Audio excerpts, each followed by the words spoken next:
Hello and welcome to IP Study video lectures. Today we are going to discuss chapter number 18 of grade 8 social science. The chapter name is Working of the Indian Parliament. So the Indian Parliament, also known as the Sansad Bhavan, we know that it consists of two main houses, Lok Sabha and Rajya Sabha. Now, in the working of our country, the parliament plays a very important role. In fact, our constitution framers were very conscious to give extra powers to the parliament. We went to become a parliamentary democracy. This is different from, say, a country like United States of America, which is considered as a presidential form of democracy. There, the president holds a lot of power and kind of works independently from the Parliament of USA. Whereas, if you look at India, it makes the executive or the ruling government accountable and responsive to the needs of the people. Basically, in a parliament, in a Lok Sabha, you can ask questions to the elected members, you can ask questions to the Prime Minister and the Council of Ministers. This is why we say that in a parliamentary democracy, there is more accountability. There is more focus given on the needs of people, right? So, India is a parliamentary democracy and our constitution framers were very much conscious in making it so. So, what exactly is included in the Parliament of India? As we discuss, if we look at Parliament of India, then there are three main points under it. First is of course the Lok Sabha, second is the Rajya Sabha, and lastly the President. Right? So many people, when you ask them what comprises the Indian Parliament, they will only say Lok Sabha and Rajya Sabha, but no, the President is also an essential part of this whole institution which is called our Parliament. Right? So in this chapter we will discuss in detail about what Lok Sabha is, who are the members of a Lok Sabha, what are their roles, responsibilities and so on. Similarly, we will discuss about Rajya Sabha and also the powers of the President, right? So let us begin with Lok Sabha, also known as the House of the People. Now, Lok Sabha is the House of the People. It is the house in which we elect members directly. Right? Elections happens after every 5 years. We elect the members of the Lok Sabha who are going to represent us. Right? So what exactly happens here? Let's see, the total number of members that our Lok Sabha can have is actually 550. Out of this, 530 are supposed to be from the states and 20 from the union territories. So this number will not change. Maximum 550 members are allowed, and out of this 530 maximum can be from the states and 20 can be from the union territories. Presently, of course, there are only 543 members. If you would read about old books like 4 years ago, 5 years ago, you will find that 2 Anglo-Indians were also nominated by the president in the Lok Sabha. Anglo-Indians were those citizens whose ancestors were Britishers, so they were Indian British kind of citizenship they had.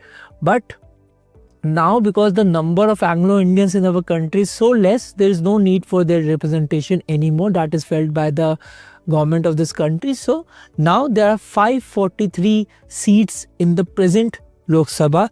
In the recent Lok Sabha, we can say in 2024 elections, there were 543 seats, right?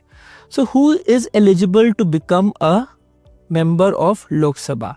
So first of all, yes, you have to be a citizen of India. That is a mandatory condition, right? Then at least 25 years of age. Then of course there are other conditions which are laid by the law. In our country, it is important that you are mentally stable, that you do not hold any office of profit under the government of India, so no government job kind of situation.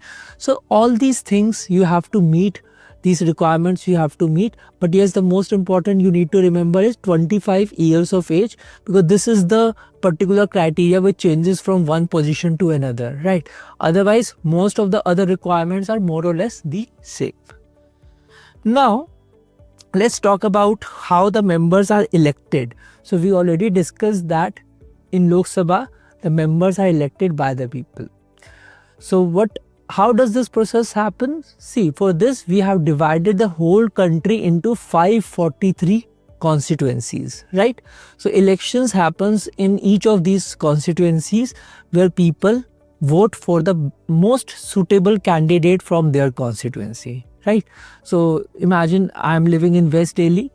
So in West Delhi, I have to, all the voters of West Delhi will elect someone who is going to represent the needs of the people of West Delhi in the parliament. So similarly, you see Uttar Pradesh, Tamil Nadu, West Bengal, any other state of the country, there are different numbers of constituencies and people vote for the best representative in their constituency. So yes, the term of Lok Sabha is 5 years. Any person of India who meets the basic eligibility criteria can stand for Lok Sabha elections from any seat in our country. So who can stand? Any person who is above the age of 25 years, and you can either stand as an independent candidate or you can stand on a party's ticket. Basically, a political party can give you a ticket and they will back your election process. They will help you win the elections, right? So normally we see in India that it is the candidates belonging to political parties that actually win elections, right? It is difficult for an independent candidate to win elections. So what happens is, after 543 election has happened on 543 constituencies, then the winning party. So normally for to win majority vote, you need more than 272 seats, right? More than 50% basically. So if any particular party has that number of seats, that is invited by the president to form the government, right? Simple process. But in many cases, we see that no single party is able to win this majority mark. Even in the 2024 election, last elections, we saw that the party which won the most number of seats was the Bharatiya Janata Party, which won 240 seats. But you need 272 seats to form a government. So what happens is, in such a scenario, these political parties forms coalition, right? So coalition government means when more than one political party, two or more political parties have come together to form a government, right? So it has happened so many times in our country that we do not have one single party who is ruling, but with the help of other political parties, because they have formed a coalition, they are able to sustain a government. So that is how we see that, by understanding how elections happen in a Lok Sabha, we also learn how the ruling government is formed, right? So yes, ruling government is formed with the help of the elections in the Lok Sabha. And of course, now you will also wonder what will happen to those candidates from the opposition parties which actually did not win the majority vote, right? So taking example of the last elections, Indian National Congress was the second largest party. It won 99 seats. Right? But it was not able to form the government. Now parties like those which do not form the government, they sit in the opposition. So these are called the opposition parties. So opposition and ruling government together, we see all the members of both the parties are actually sitting in the parliament to frame laws for the whole country. Right? And opposition is also important for any country because they can keep a check on the actions of the ruling government, right? So in any country where the opposition is strong, we normally say that democratic structure is also strong, because it is allowing the opposition to, do their politics, you can say, or even participate in the political processes. In a country where the ruling government is taking all the decisions and it is able to, if there is no questions asked on the ruling government, then we say that the democratic structure is not as strong, right? So the role of opposition is very important in a democratic country like India.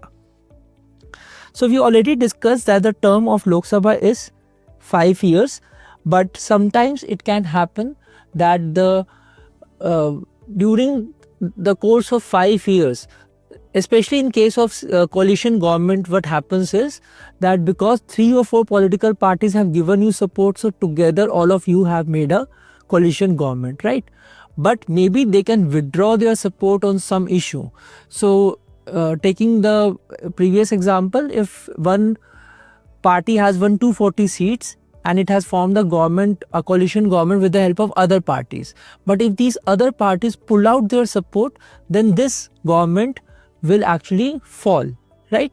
The Lok Sabha will need to be dissolved in such a scenario where no coalition is able to show a clear majority, right?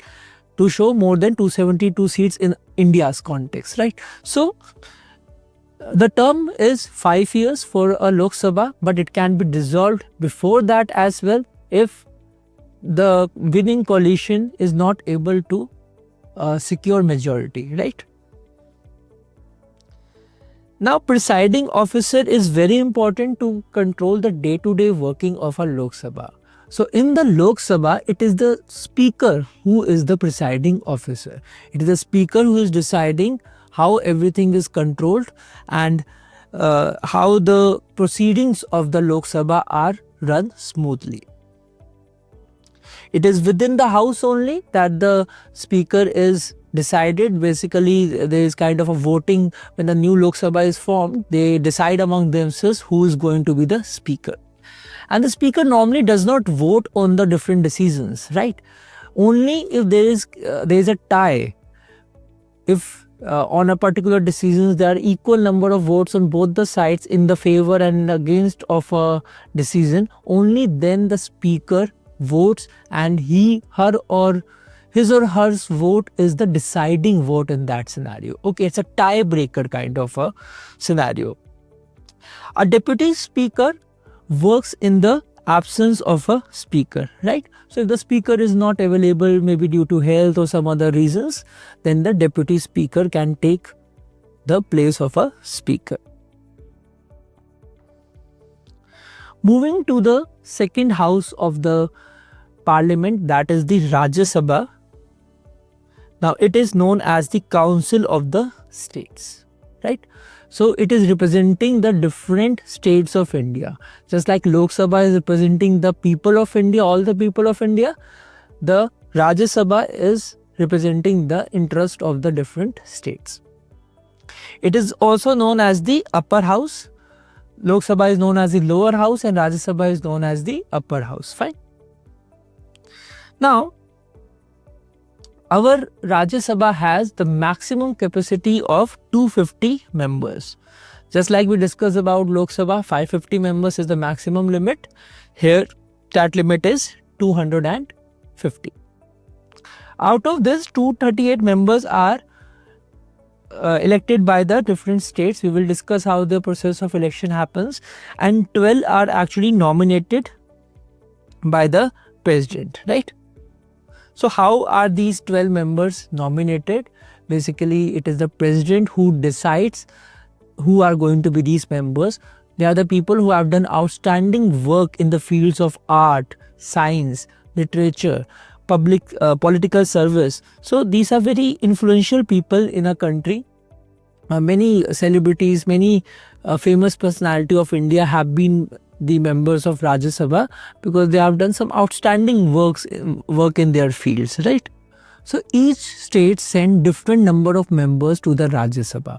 It all depends on the size and the population of the state. Take example of Uttar Pradesh. It has a population of 23 crores, right? So 31 members are there in the Rajya Sabha from the state of Uttar Pradesh, right? So whereas if you look at some other state which have a small population, you can see only 1 or 2 members from those states, right? And what is the eligibility to become a member of the Rajya Sabha? First of all, you have to be a citizen of India, more than 30 years of age, and then you have to follow other additional qualifications as and when they are updated, right?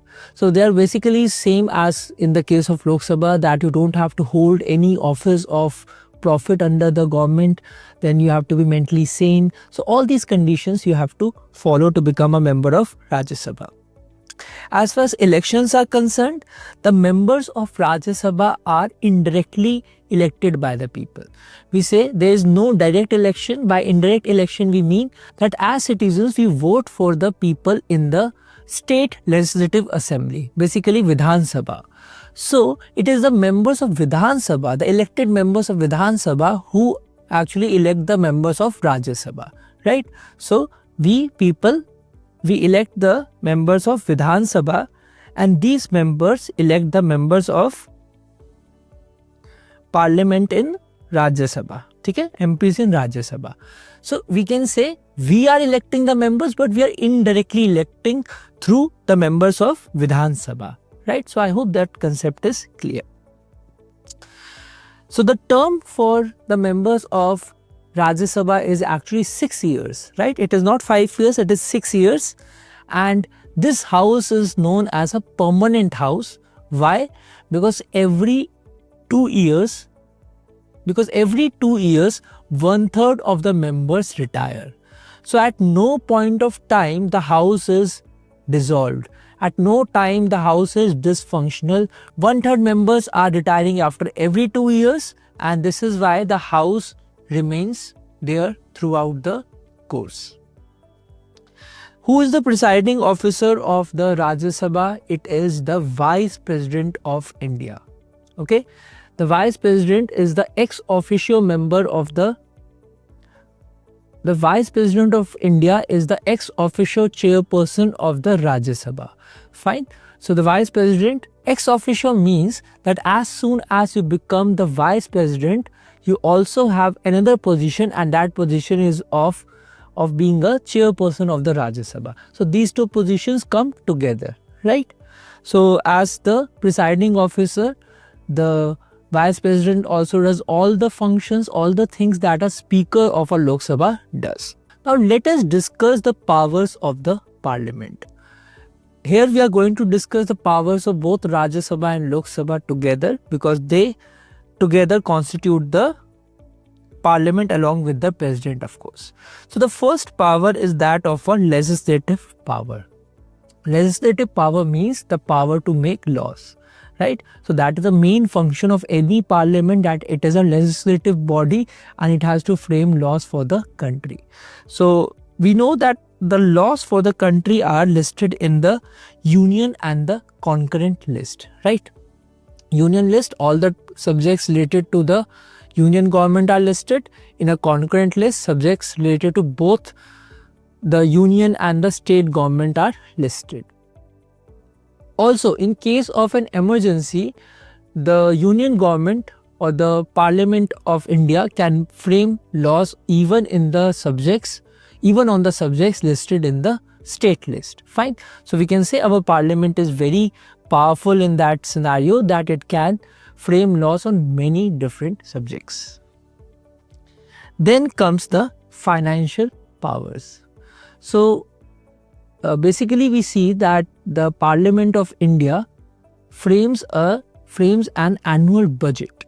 This annual budget decides what are going to be the expenditures of the government in the following year. Similarly, the income sources of the government are also estimated for the following year, right? Apart from framing the budget, we see that money bills, financial bills, they are also passed in the Parliament. So we can see how the Parliament actually controls the purse of the government, right? It has a power to control how the government is going to spend its money. Moving to the next important power of the Parliament, it is actually to amend the constitution. So if a constitution has to be amended, if any change is to be brought in the constitution, it is done through the Parliament. Fine.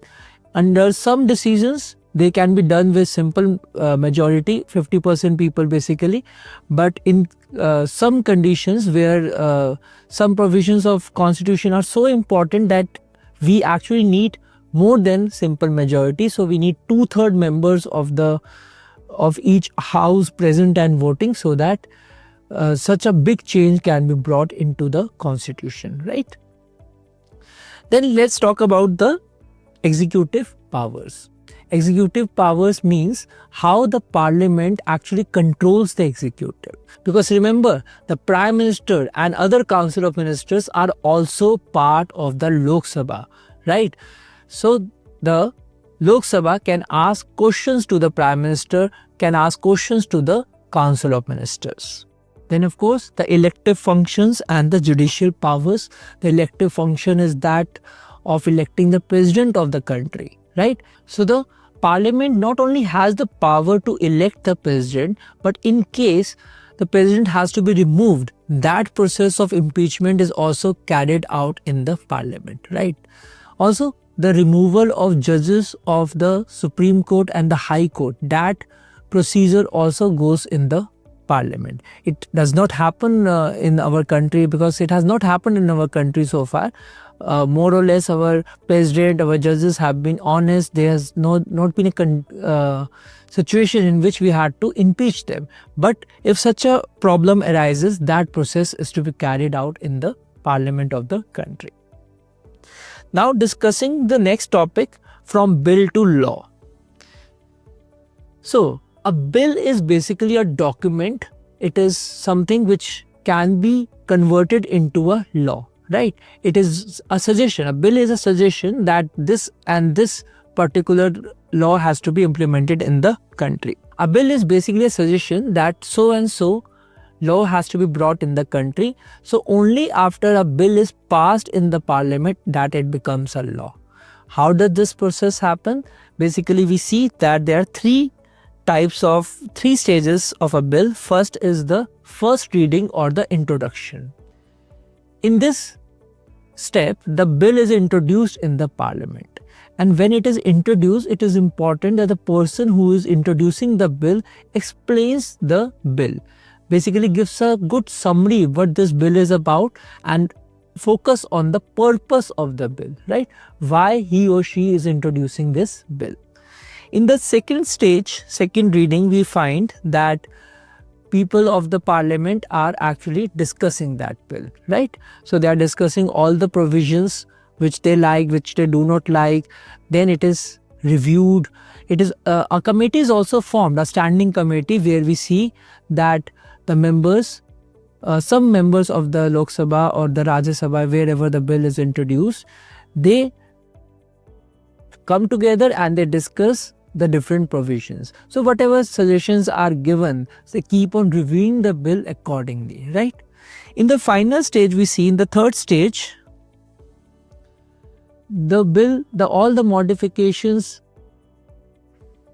In the final stage, we see that the bill has all the modifications which are suggested by the different members of the parliament. The standing committees, the standing committee presents the final version, and then the voting is done on this version. If the majority of the people of that house, they pass the bill, then it can go to the other house. So in case of the bill being introduced in the Lok Sabha, if it is passed in the Lok Sabha, it can go to the Rajya Sabha, and if it is introduced in the Rajya Sabha, it can go to the Lok Sabha, right? In case of a money bill, we see that it is only introduced and passed in the Lok Sabha. Now, let's talk of a scenario where a bill is introduced and passed in one house, but it is rejected in the other house where it is not passed, right? What will happen in such a scenario? In such a scenario, there is a provision for a joint session of both houses. It means that the members of Lok Sabha and Rajya Sabha both come together and then they go and decide on that particular bill. It's a situation of a deadlock. A deadlock means there is no end to it because one house has passed it, other house hasn't passed it. So what happens in this case? The President of India has the power to call such a joint session, right? And it is the Speaker of the Lok Sabha that presides over such a session where members of both Lok Sabha and Rajya Sabha are present. So it is not a situation that happens often, right?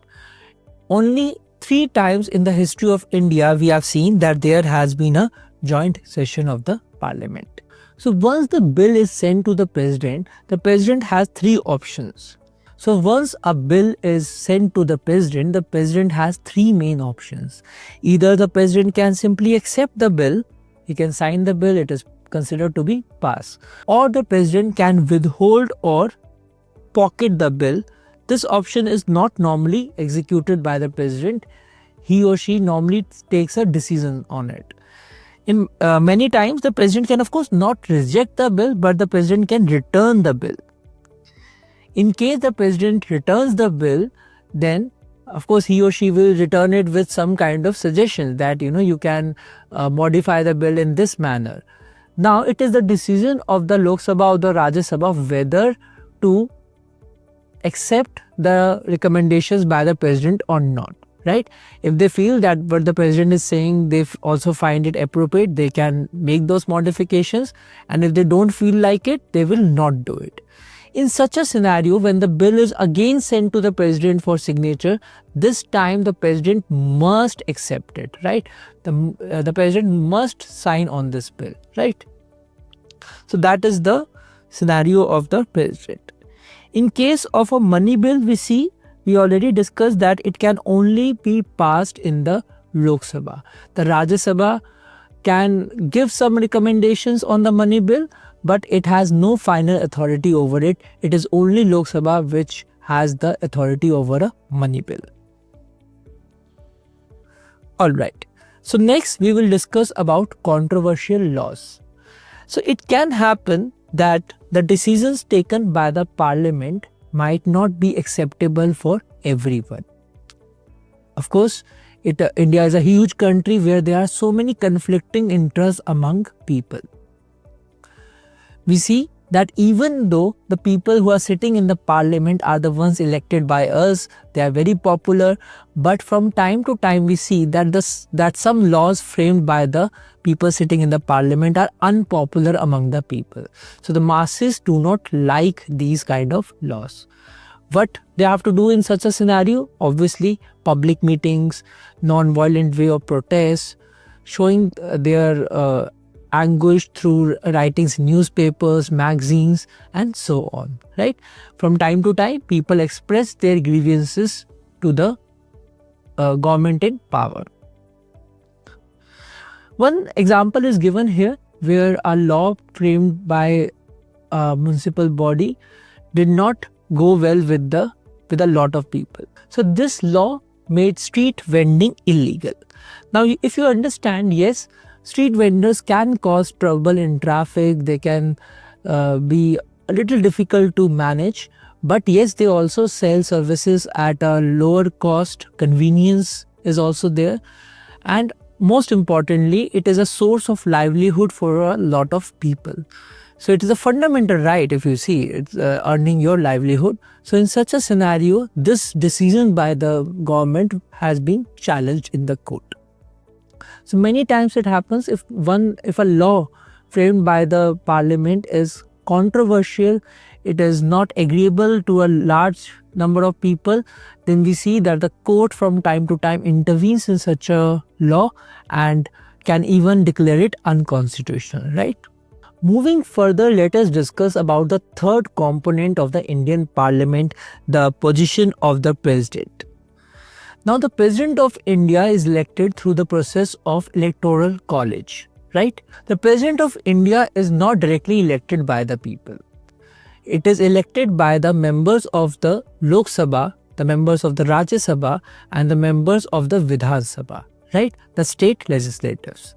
So it is the members of all these bodies who go and vote for the President of India. So it is an indirect election because we actually elect the people of the Lok Sabha and the Vidhan Sabha. So these are the very people who are going to elect the President of the country. The President of India resides in the Rashtrapati Bhavan in New Delhi. The eligibility criteria of the President includes that the President must be a citizen of India, 35 years of age, and the President should be qualified to become a member of the Lok Sabha. He or she is not the member of the Lok Sabha, but they should be qualified enough, eligible enough to become the members of the Lok Sabha. And of course, they should not be holding any office of profit under the government of India, right? So these are some important eligibility criteria to become the president of our country. As far as the salary and allowances are concerned, the President of India earns rupees 5 lakh per month. This money cannot be decreased at any point of time, right? And especially during the duration of the president's time, the money cannot be changed, right? So this is given in the constitution about the salary of a president. So the term of a president is about 5 years. He or she can make a resignation before that if due to any reason they want to resign from this position. In such a scenario, they have to write a resignation letter and submit it to the Vice President of India. Interestingly, when the Vice President wants to resign, he or she has to submit this letter to the President of India. So it is kind of reversed. Now, the President can also be removed from the office through the process of impeachment. This process of impeachment goes on in the parliament. We have already discussed that, but thankfully in our country no such situation has come where the president had to be impeached. So now let us discuss the legislative powers of the president. Now the President of India addresses the first session of the Lok Sabha. So every time a new Lok Sabha has formed, a new government has come to power, so it is the President who addresses the first session of the Parliament. Then he or she can also dissolve the Lok Sabha on the advice of the Prime Minister. So many times it happens that 5 years are completed, only then the President is dissolving the Lok Sabha, he is addressing the last session before the new government is to be formed, right? But sometimes, in case the government falls, then the president can dissolve the Lok Sabha beforehand only, before 5 years. Now, the president can also call for a joint session of the parliament. We discussed this topic before, that in case there is a deadlock between the Lok Sabha and the Rajya Sabha, it is the president who has the power to call for a joint session of the Parliament. A bill becomes a law only after the assent of the president, right? So it is only after the president signs the bill that the bill becomes an actual law. The president can also issue ordinances when the parliament is not in session. So the Indian parliament has 3 sessions in a year. So we can say that for large part of the year, the parliament is not in session, right? So a new law cannot be framed in that particular time. But there could be a situation when we need some kind of a law to meet the temporary requirements.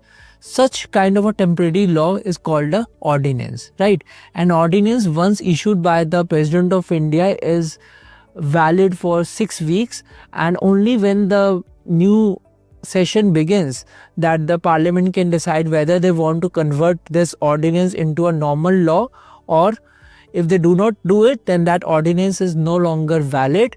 Then let's discuss about the executive powers of the president.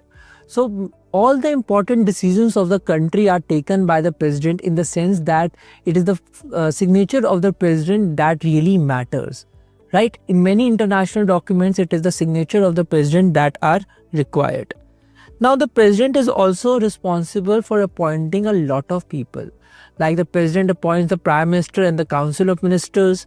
The judges of the Supreme Court and the High Court are also appointed by the president.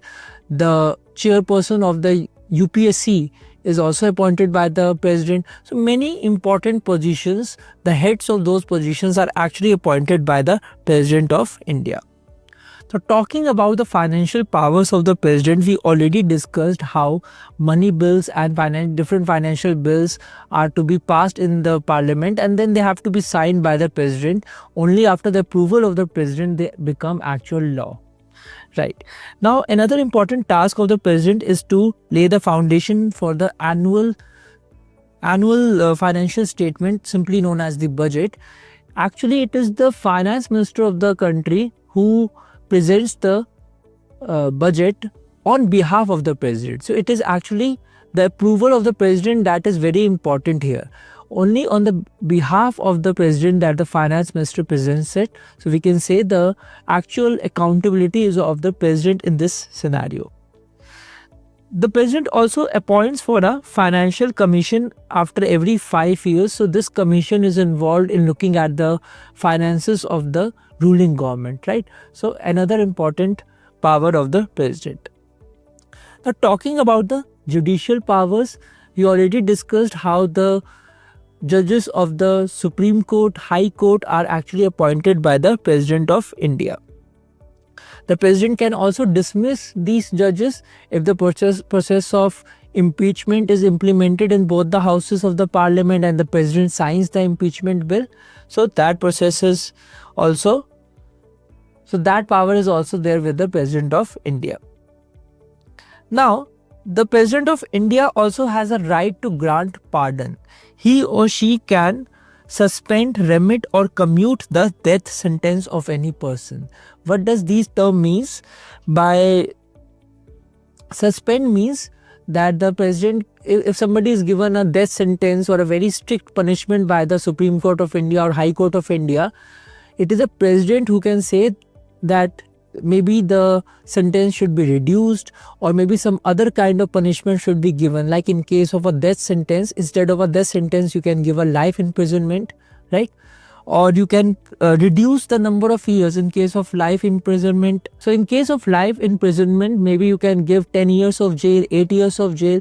So all these decisions are there with the president. If somebody finds that their sentence is very harsh, that person can appeal to the president and the president has power that he or she can reduce the sentence in some way or the other. The president cannot completely say that this person is not guilty, but yes, the president can always reduce the sentence in one way or the other. Now, discussing about the military powers, we see that the President of India is considered as the supreme commander of all the armed forces of India. So you would see that even during the Republic Day parade, it is to the president that all the armed forces are giving their respect, right? So the whole idea is it is the president who is the head of all the armed forces. Now the president has the power to declare peace or declare war as well, right? So that particular power, whether the country is at peace with another nation or they are going to war to that nation and when to stop that war, all these decisions are taken by the president of the country. Next comes the diplomatic powers. So diplomacy means how we deal with other countries, how we negotiate with other countries on different matters, right?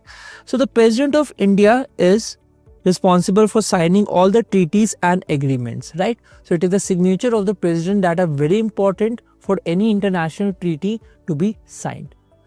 Now the President of India can also participate in different international conferences and affairs.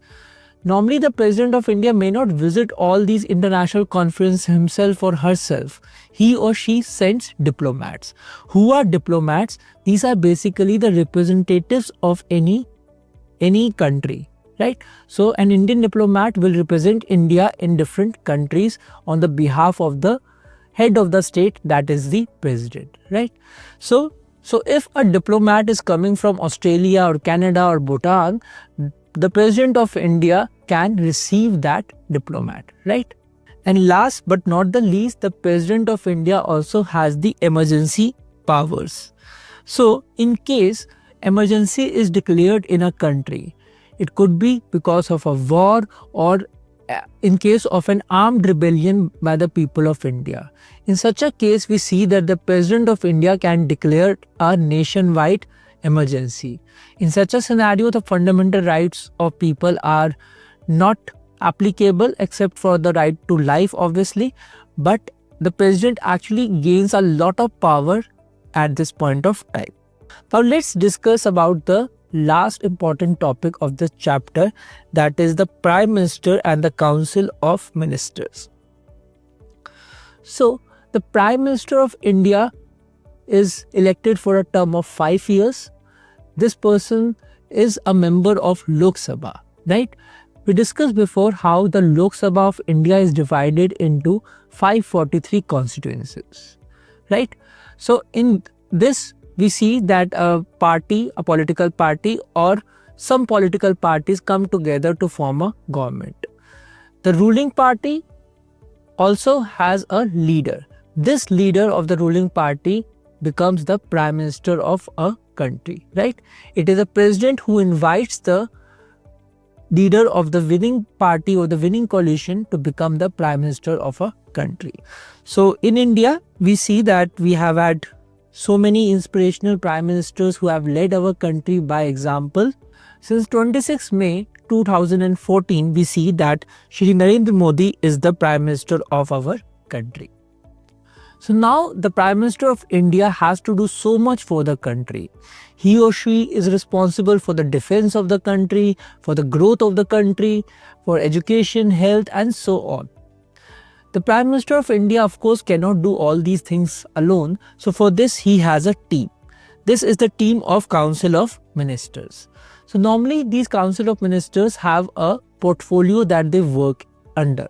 So Ministry of Foreign Affairs, Home Ministry, Ministry of Health, all these are different portfolios that are there in any cabinet. So under Council of Ministers also, we see that there are three different ranks of ministers. The ones who have an independent portfolio are known as the cabinet ministers. These ministers, under these ministers, we see ministers of states. Now, ministers of states may or may not have a portfolio assigned to them. They are also assisted by a different group of ministers known as the deputy ministers. Normally we see that deputy ministers have no independent portfolios under them, right? So these are the different types of Council of Ministers who assist the Prime Minister of our country. Now the Prime Minister and the Council of Ministers works on the principle of collective responsibility. It means that they work as a team. In case there is something wrong done by any minister and in the parliament a vote of no confidence is passed against any minister, then the whole cabinet has to resign, right? So they are collectively responsible to the parliament.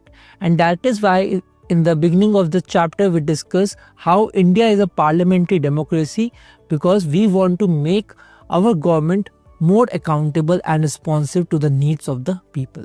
So I hope you understand how the parliament of our country works, what Lok Sabha and Rajya Sabha are, how members of these houses are elected and what are their roles and responsibilities. You also learned about the President of India, what are the different powers associated to that position and how all these three work together in forming of the Indian Parliament. Right? So I hope you enjoyed this chapter and we will meet again in our next video lecture.